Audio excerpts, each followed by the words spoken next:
बहू। हे भगवान, फिर से यह कोरोना नाम का राक्षस जा गया। इस बार तो ड्रैगन के मुंह से मौत बरस रही है। सही बोल रही है माँ जी। मुझे तो अब शर्म ही आती है कि मैं चाइना से हूँ। न जाने क्या क्या खाती हैं, कैसी कैसी बीमारी फैलाती हैं। अरे बहू, लेकिन वहीं से तो तू भी आई है ना मेरी लाडो। तू तो अंडा भी नहीं खाती। माँ जी, अच्छा खासा सब ठीक हो गया था, लेकिन पता नहीं कैसे ये फिर निकल कर आ गया।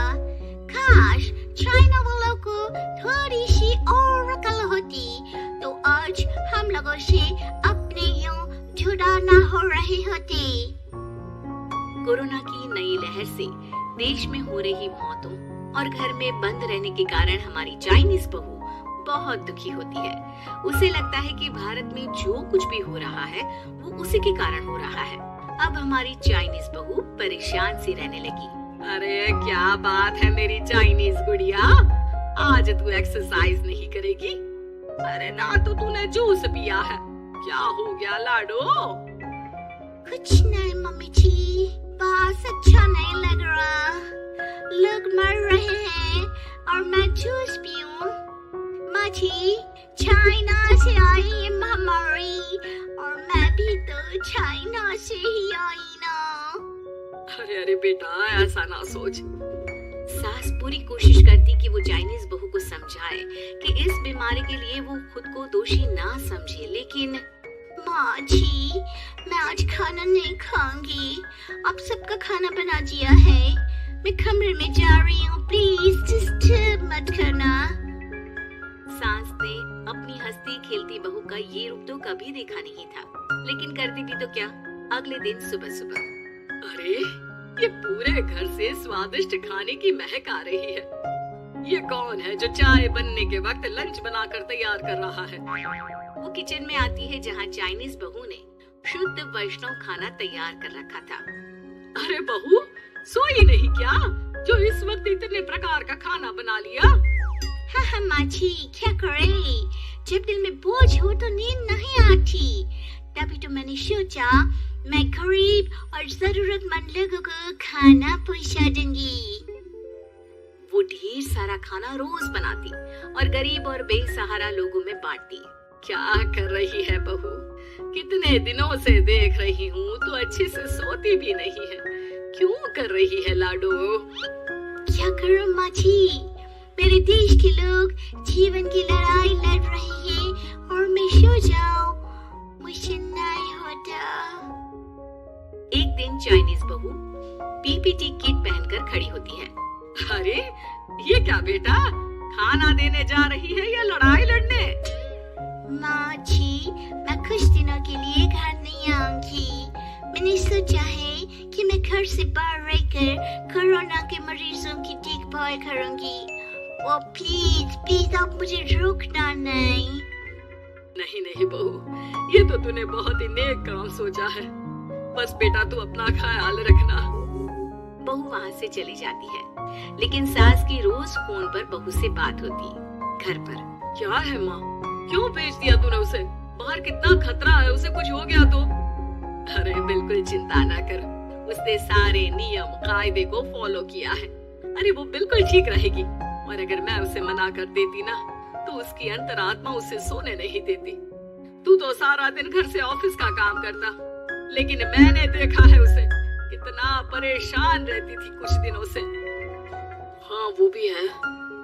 उधर चाइनीज बहू लोगों का खूब ख्याल रखती, उन लोगों तक खाना पहुंचाती, उनके बच्चों की देखभाल करती। एक दिन बहू अपनी सोशल साइट देख रही थी तो उसे दिखता है कि एक आदमी ने बच्चों की देखभाल के लिए पोस्ट डाली है। बहू उसे फोन करती है। मैं आपकी कोई मदद कर सकती हूँ, प्लीज बताओ। दूसरी तरफ से आवाज आती है। मैं और मेरी बीवी दोनों ही कोरोना से पीड़ित हैं। हम लोगों के बच्चों को देखने के लिए कोई नहीं है, प्लीज हमारी मदद करो। हाँ हाँ बिल्कुल, आप परेशान ना हो, मैं आ रही हूँ। मुझे आपका एड्रेस बताओ। वो आदमी बहू को पता लिखवाता है, वहाँ वो पहुँच जाती है।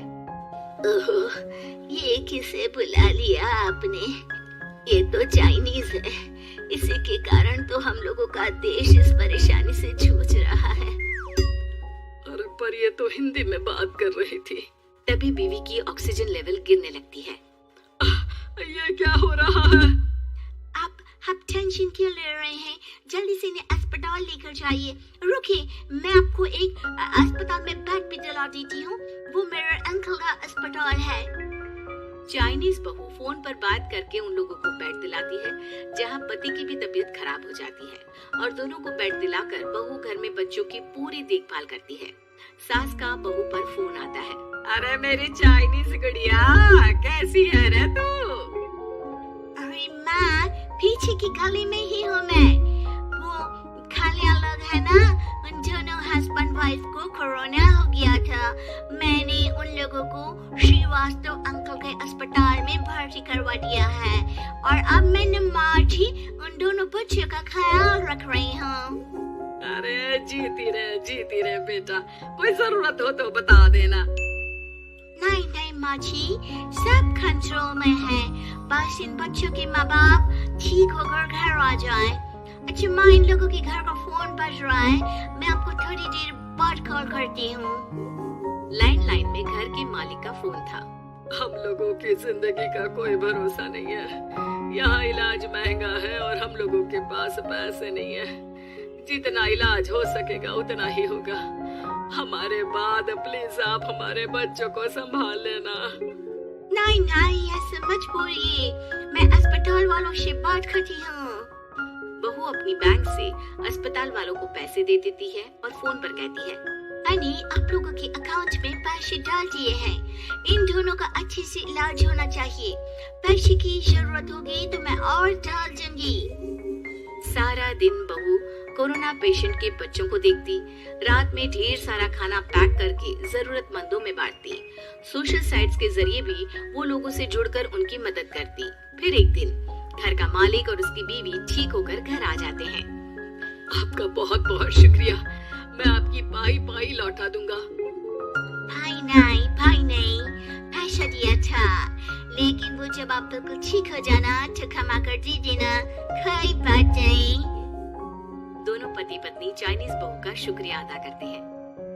आप तो हम लोगों के लिए भगवान की तरह है, आपका बहुत बहुत शुक्रिया।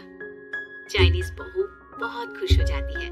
वो घर आकर सास को पूरी बात बताती है। देख मेरी चाइनीज गुड़िया, तुझे चाइना का होने पर अफसोस था ना, लेकिन तूने सच्चे दिल से लोगों की सेवा करके ये बता दिया कि बेटी कहीं की भी क्यों ना हो, ससुराल आकर वो ससुराल के रंग में ही रंग जाती है। अब तो तू मेरी भारतीय बहू है। हाँ।